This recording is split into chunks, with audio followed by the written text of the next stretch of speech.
Bạnជំរាបសួរបងប្អូនទាំងអស់គ្នាបាទអញ្ចឹងវីដេអូនេះគ្រូមកបត់បង្ហាញទៀតហើយបាទអញ្ចឹងនៅក្នុងវីដេអូនេះគ្រូបង្ហាញអំពីការមើលបន្ទុកម្ដងអញ្ចឹងការមើលបន្ទុកនេះយើងចុចទៅលើរូប hamburger នេះ tray 3ហ្នឹងតមកទៀតយើងចូលទៅក្នុង mark បាទតមកទៀតយើងទៅមើល result របស់យើងកាលណា result របស់យើងអស់ត្រង់នេះបាទយើងអស់ចេះ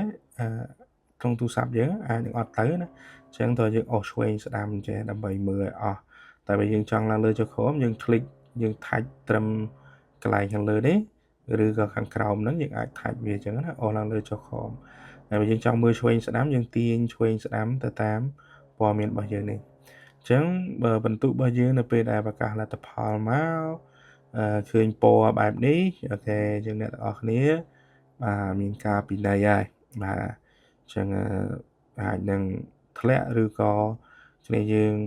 បាទខ្វះបន្ទុកអីបែបណាមួយអញ្ចឹងមកចេញពណ៌ហ្នឹងករណីហ្នឹងណាបាទអញ្ចឹងអូខេអញ្ចឹងគ្នាយើងបកកែអញ្ចឹងអត់មានពណ៌ហ្នឹងទេបាទណាមួយពណ៌ហ្នឹងគឺយើងអាចនឹងថាបញ្ចូលបន្ទុកអត់ទាន់គ្រប់ field ក៏អាចលោតពណ៌ហ្នឹងដែរអញ្ចឹងកុំបារម្ភអូខេអញ្ចឹងនេះគឺ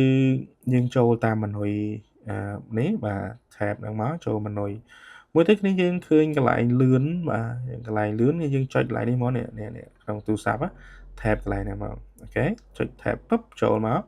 បន្ទុកតែម្ដងបាទអញ្ចឹងគ្នាយើងមើលប្រើទូរស័ព្ទ Samsung អត់ខុសគ្នាទេបាទនេះនៅកន្លែងនេះដូចគ្នាបាទคลิกលើហ្នឹងទៅអូខេគឺដល់ដូចគ្នាអស់ឆ្វេងស្ដាំបានដូចគ្នាបាទអាចមើលបន្ទុកបានអញ្ចឹងនៅក្នុងទូរស័ព្ទយើងអាចคลิกកន្លែងនេះលឿនតែម្ដងបាទអូខេអញ្ចឹងនៅក្នុងទម្រង់កុំព្យូទ័រគ្រូបង្ហាញទម្រង់កុំព្យូទ័រនេះយើងក៏មិនខុសគ្នាដែរយើងឃើញនៅខាងឆ្វេងដៃ click mark អូខេក៏យើងមើលផ្ទាំងធំយើងអាចមើលបានទាំងអស់នេះព័ត៌មានទាំងអស់នេះបាទនេះគឺតកតទៅនឹងការមើលបន្ទុករបស់យើងអូខេ